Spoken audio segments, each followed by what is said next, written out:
ॐ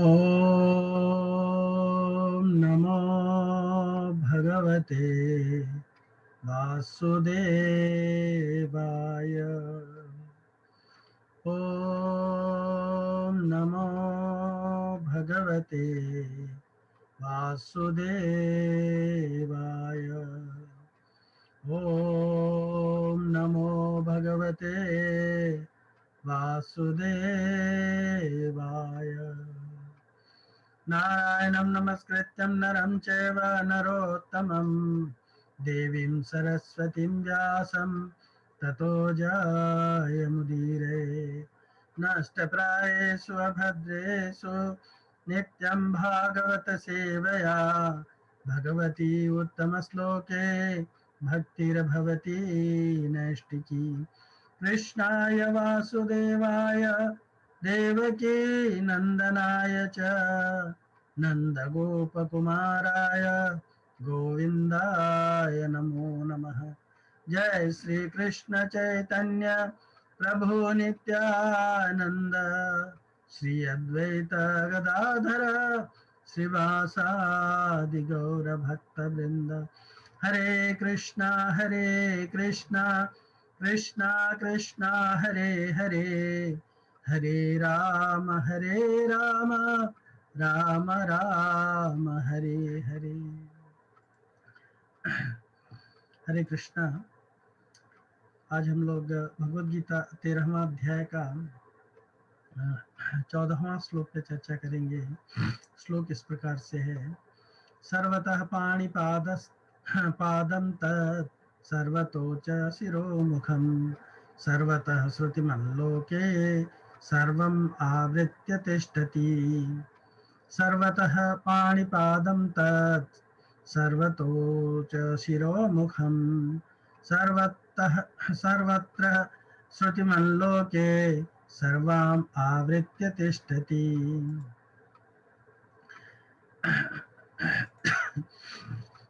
word meaning, अनुवाद और तात्पर्य श्रील प्रभुपाद जी के द्वारा। श्रील प्रभुपाद की जय। अनुवाद। उनके हाथ, पांव, आंखें, सिर तथा मुंह तथा उनके कान सर्वत्र हैं। इस प्रकार परमात्मा सभी वस्तुओं में व्याप्त होकर के अवस्थित है। तात्पर्य। जिस प्रकार सूर्य अपनी अनंत रश्मियों को विकीर्ण करके स्थित है, उसी प्रकार परमात्मा या भगवान भी है।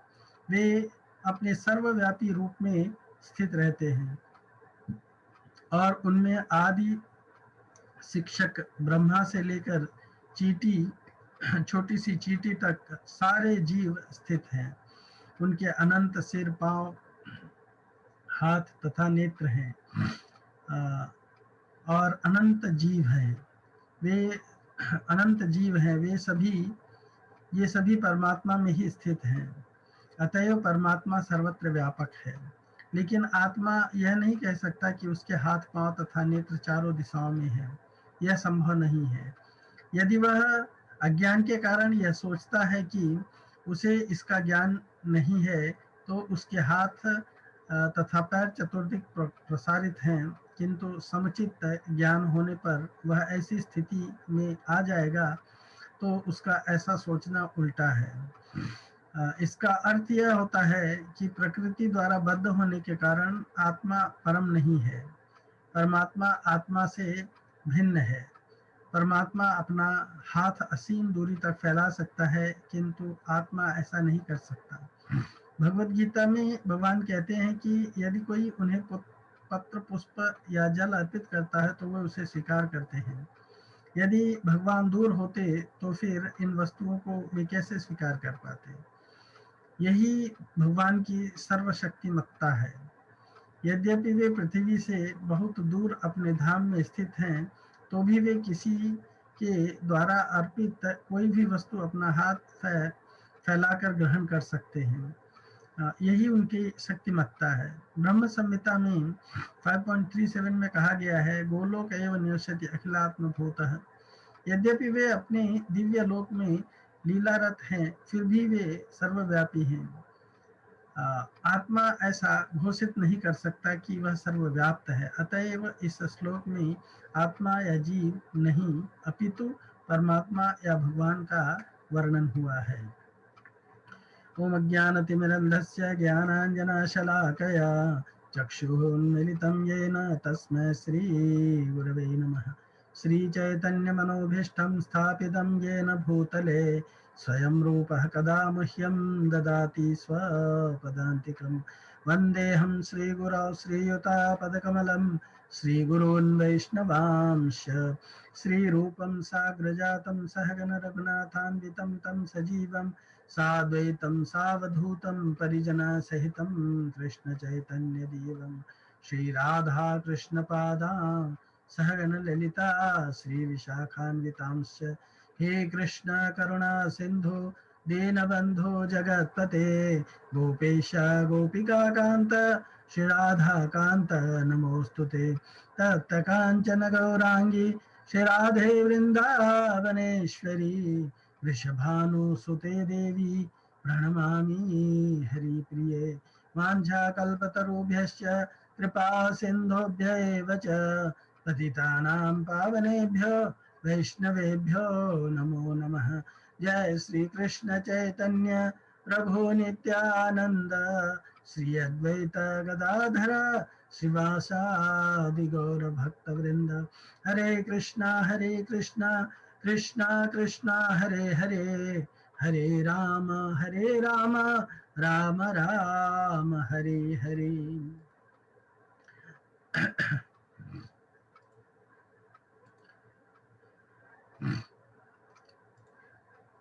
हरे कृष्णा।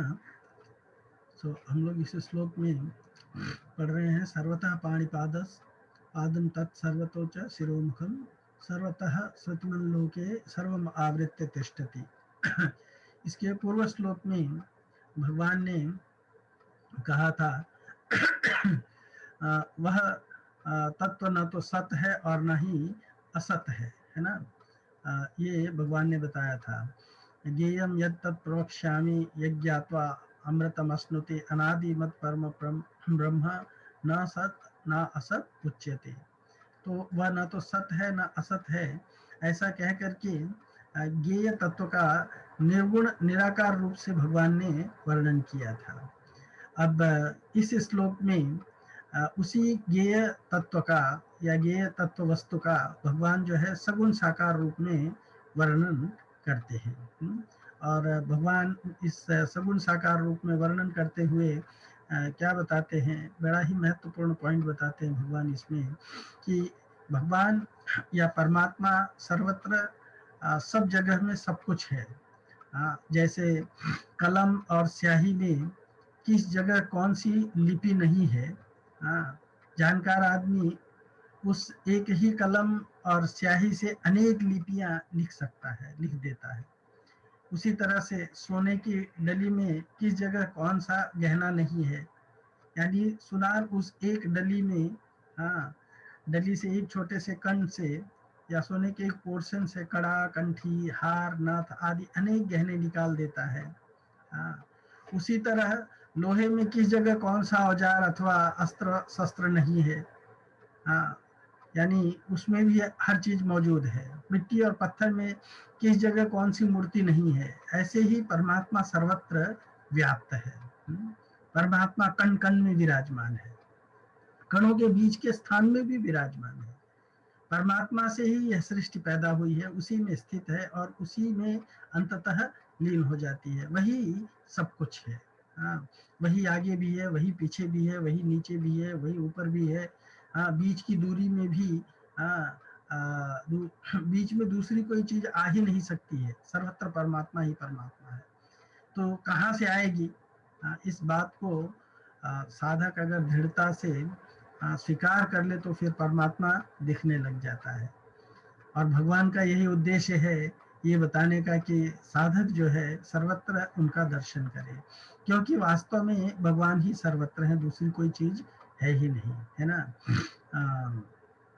भगवान भगवत गीता में भागवतम में कहते हैं, श्रीमद् भागवत के चतुश्लोकी भागवत में 2.9.32 में अहम एवा समेवा अग्रे नान्यद यत् सत् असत् परम पश्चाद अहम यदि तच्च यो अवशिष्येत सो स्या सोस्यम अहम, यानी सृष्टि से पहले भी मैं ही विद्यमान था, मेरे सिवाय और कुछ भी नहीं था, और सृष्टि उत्पन्न होने के बाद जो कुछ भी यह संसार दिखता है वह भी मैं ही हूँ। सत असत तथा सत असत से परे जो कुछ भी कल्पना की जा सकती है वह सभी भगवान ही है, ऐसा भगवान कहते हैं। सृष्टि के सिवाय जो कुछ भी है वह भी मैं ही हूँ, भगवान कहते हैं, और सृष्टि का नाश होने पर भी जो शेष रहता है वह भी मैं ही हूँ। यानी इसका मतलब ये हुआ कि भगवान की एकमात्र सत्ता ही इस संपूर्ण जगत में व्याप्त है। द्वंद्वों में उलझे रहने के कारण व्यक्ति जो है इस चीज को समझ नहीं पाता है, मनुष्य इस चीज को समझ नहीं पाता है। इस चीज को हम लोग समझने का थोड़ा प्रयत्न करते हैं कि किस तरह से भगवान एक एक श्लोक में सर्वथा पाणिपादः सर्वतः श्रुतिमल्लोके सर्वतो शिरोमुखम, ये कैसे है, इसको जरा सर्वमावृत्य तिष्ठति, इसको थोड़ा सा और डिटेल में जानने की कोशिश करते हैं। तो जैसे स्याही का एग्जाम्पल दिया गया, सोने का एग्जाम्पल दिया गया है, राइट। तो जैसे स्याही में सब जगह सब तरह की लिपियां विद्यमान रहती हैं, और लेखक स्याही से सब तरह की लिपियां, अक्षर जो है वो लिख सकता है। और जैसे सोने में सब जगह सब तरह के गहने विद्यमान हैं, जिससे सुनार चाहे जहां से भी सोना उठा ले, उसमें वो जो गहना चाहे वो गहना बना सकता है। ऐसे ही भगवान के सब जगह ही हाथ और पैर हैं। अतः भक्ति से जहाँ कहीं भी जो कुछ भी भगवान के हाथ में देना चाहता है या अर्पण करना चाहता है, उसको ग्रहण करने के लिए उसी जगह भगवान के हाथ मौजूद है। भगवान अपने हाथ से उसको सब जगह से ले लेते हैं, है ना। भक्त बाहर से अर्पण करना चाहे, मन से अर्पण करना चाहे, पूर्व में देना चाहे, पश्चिम में देना चाहे, उत्तर में देना चाहे, दक्षिण में देना चाहे, है ना, भगवान वहां भी उससे वो चीज ग्रहण करने के लिए उपस्थित है। ऐसे ही भक्त जल में, स्थल में, अग्नि में, जहां कहीं जिस किसी भी संकट में पड़ने पर भगवान को पुकारता है, उसकी रक्षा करने के लिए भगवान वहां भी उपस्थित रहते हैं, तैयार रहते हैं। जैसे चैतन्य चरितामृत में वर्णन आता है कि श्रीवास पंडित को जब यवनों का भय था तो अपने परिवार को लेकर के गंगा तट पे आ गए। गंगा क्रॉस करने के लिए उनके पास में कुछ साधन नहीं दिखता था, तो उन्होंने भगवान को पुकारा। अचानक एक बोटमैन जो है बोट लेकर के वहां पे आ गया, और भगवान ने महाप्रकाश लीला में श्रीवास पंडित को ये दिखाया कि देखो तुम्हें बचाने के लिए किस तरह से मैं बोट लेकर के आ गया था, है ना। तो भगवान को जहां कहीं भी जो किसी भी स्थिति में पुकारता है, भगवान वहां पे उपस्थित रहते हैं, भगवान उसकी मदद के लिए उपस्थित रहते हैं। प्रॉब्लम हमारे साथ होता है कि शायद हम भगवान को कभी कभी पहचान नहीं पाते हैं। भगवान वहां भी है, जहां कहीं भी है, भगवान अपने हाथों से उसकी रक्षा करते हैं। भक्त जहां कहीं भगवान के चरणों में चंदन लगाना चाहे, पुष्प चढ़ाना चाहे, नमस्कार करना चाहे, उसी जगह भगवान के चरण मौजूद है। हम लोग यहाँ पे मंदिर पे रहते हैं, कई लोग हम लोग देखते हैं, इतने अच्छे विश्वास की बात है कि लोग आते हैं और गेट से ही भगवान को दंडवत प्रणाम करते हैं। तो क्या भगवान नहीं स्वीकार करते? भगवान देखते हैं उनको, दंडवत प्रणाम उनका स्वीकार करते हैं। क्यों? क्योंकि भगवान के चरण सर्वत्र मौजूद है। हजारों लाखों भक्त एक ही समय में भगवान के चरणों की अलग अलग पूजा करना चाहे तो उसके भाव के अनुसार वहां ही भगवान के चरण मौजूद है। जहां कहीं भी हम देखते, जिस डायरेक्शन में देखते, जिस रूप में देखते, भगवान उस रूप में ही उपस्थित है। यही यहाँ पे कहने का तात्पर्य है, सर्वतः पाणिपादस्थ सर्वतोष शिरोमुखम।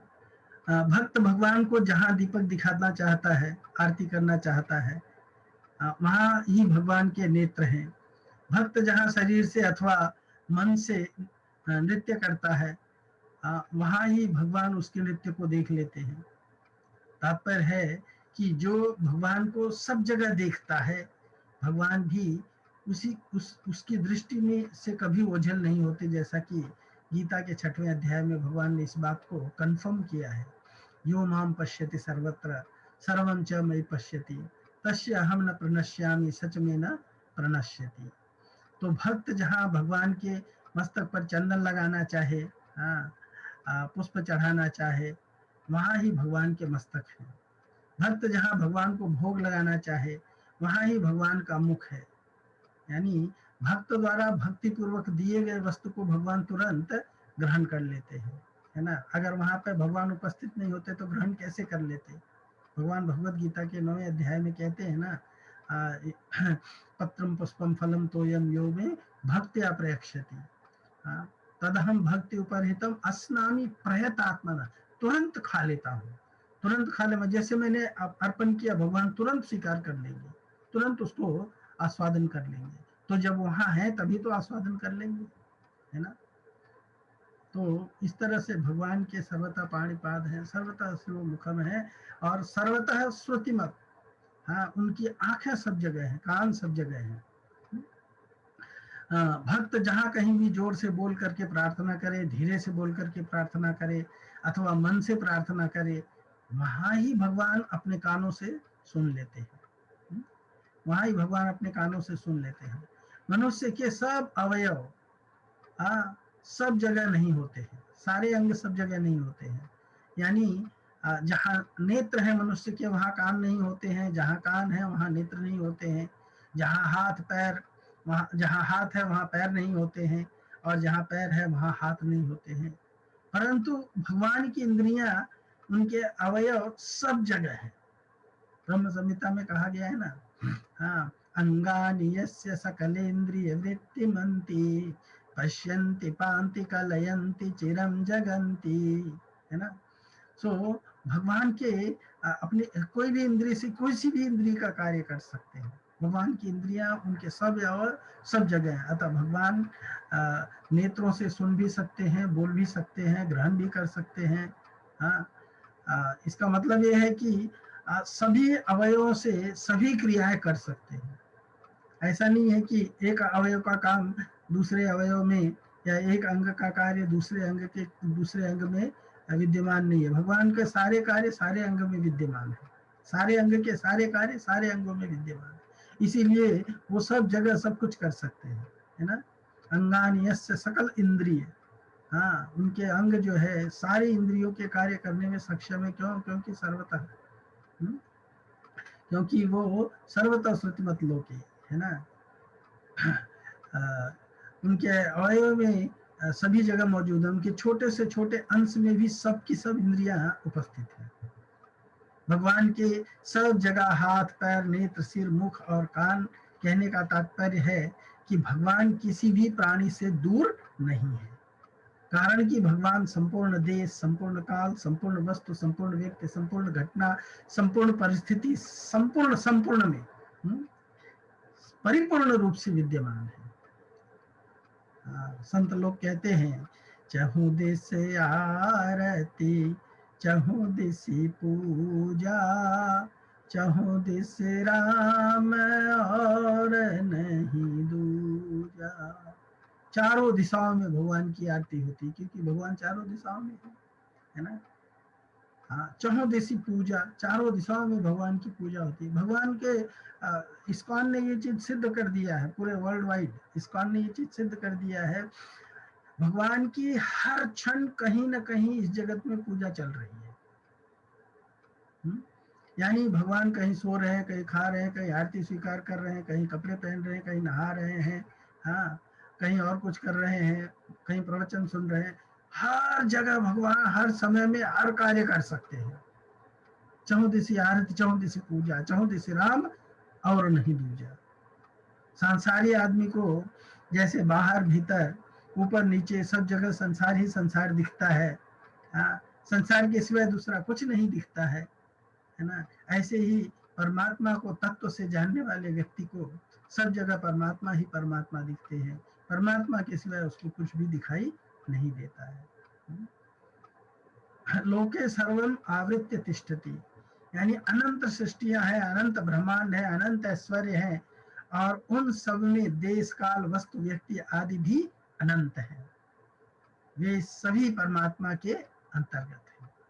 परमात्मा उन सबको व्याप्त करके स्थित है।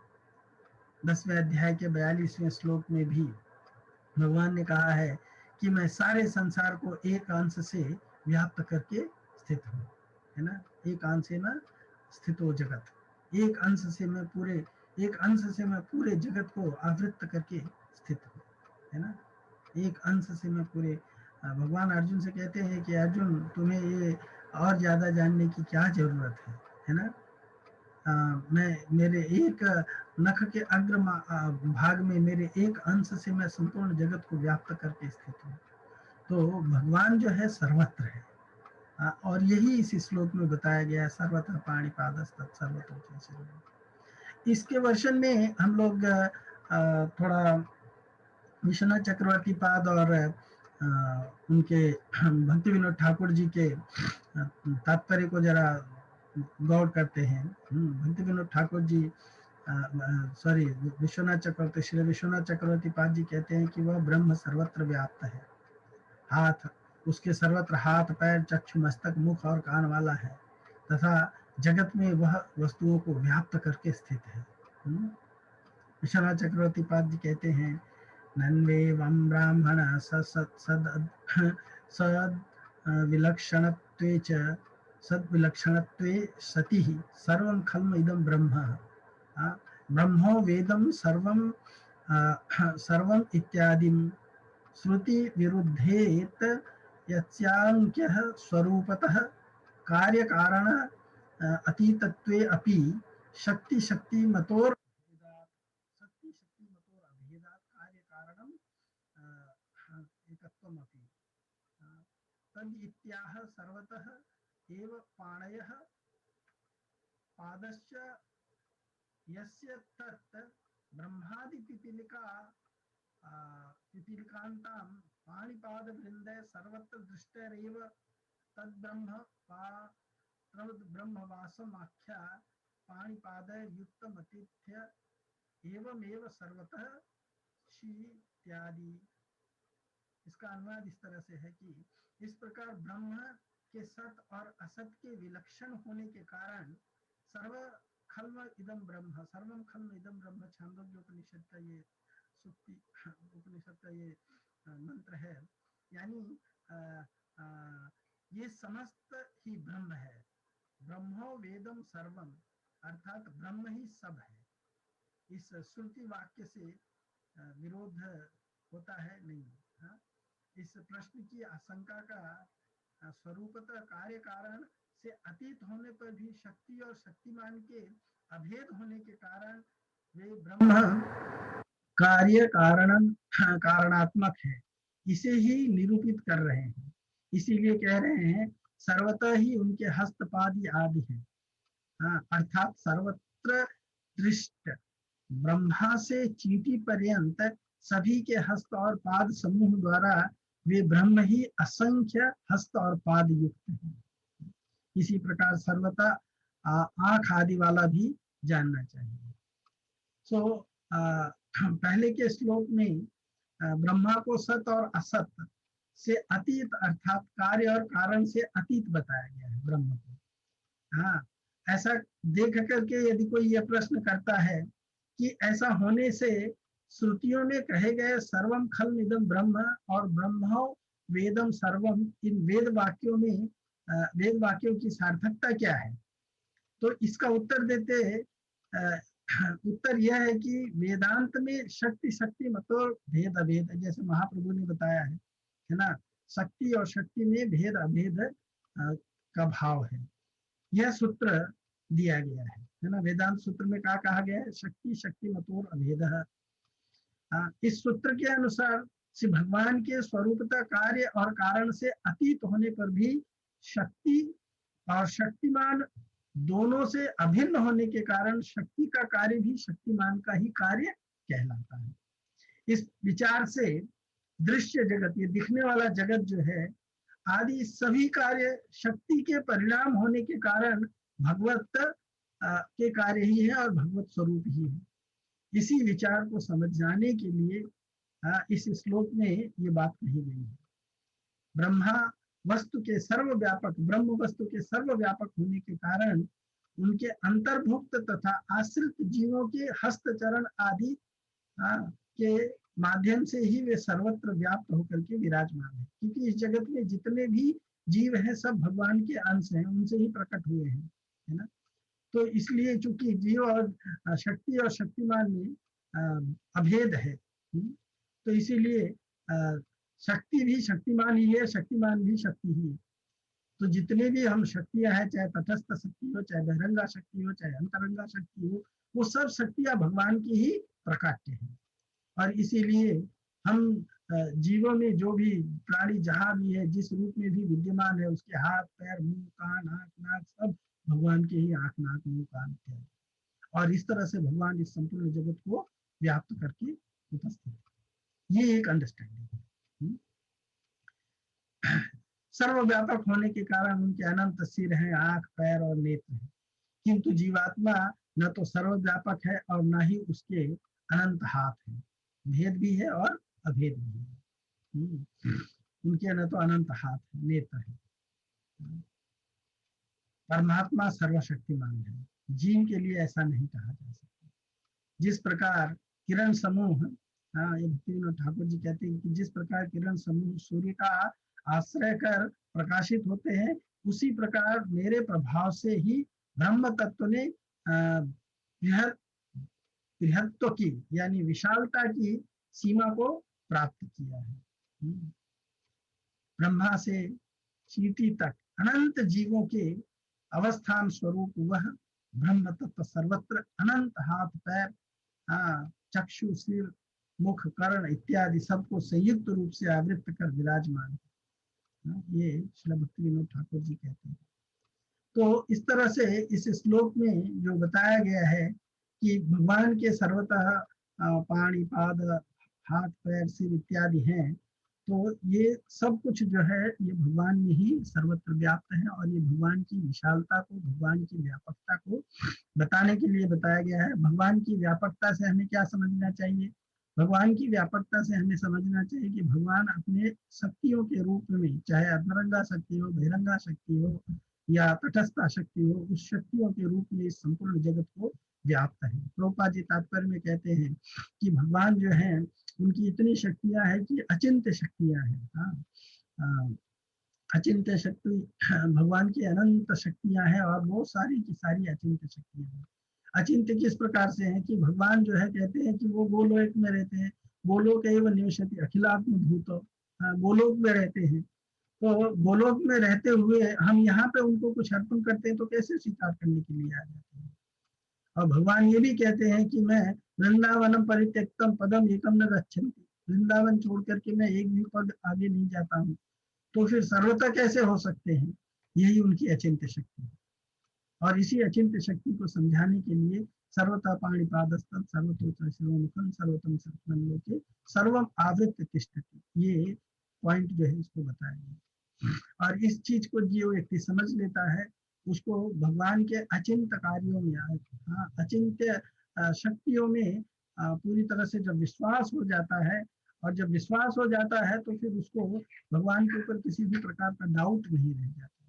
और जब डाउट नहीं रह जाता है, अज्ञश्च असर्वधानश्च संशय आत्मा विनश्यति, तो जिसको डाउट नहीं रह जाता है, उल्टा जो ज्ञानवान होता है भगवान के बारे में, उसको विश्वास होता है, तो वो व्यक्ति जो है भगवत तत्व को प्राप्त करता है और अपने आप को भगवान के भगवत तत्व को प्राप्त करता है। और फिर भगवान में किसी भी प्रकार का डाउट न रहने के कारण वो जो है वो भगवान को अच्छी तरह से प्राप्त कर लेता है, अपना जीवन सफल कर लेता है। हमको इस श्लोक से यही मार्गदर्शन लेना चाहिए और भगवान में विश्वास करके भगवान के द्वारा गुरु महाराज के द्वारा या गुरु के माध्यम से भगवान हमें जो ज्ञान देते हैं उसको पूरी तरह से स्वीकार करना चाहिए, उसको किसी भी प्रकार का डाउट नहीं रखना चाहिए। Hare Krishna. Thank you so much.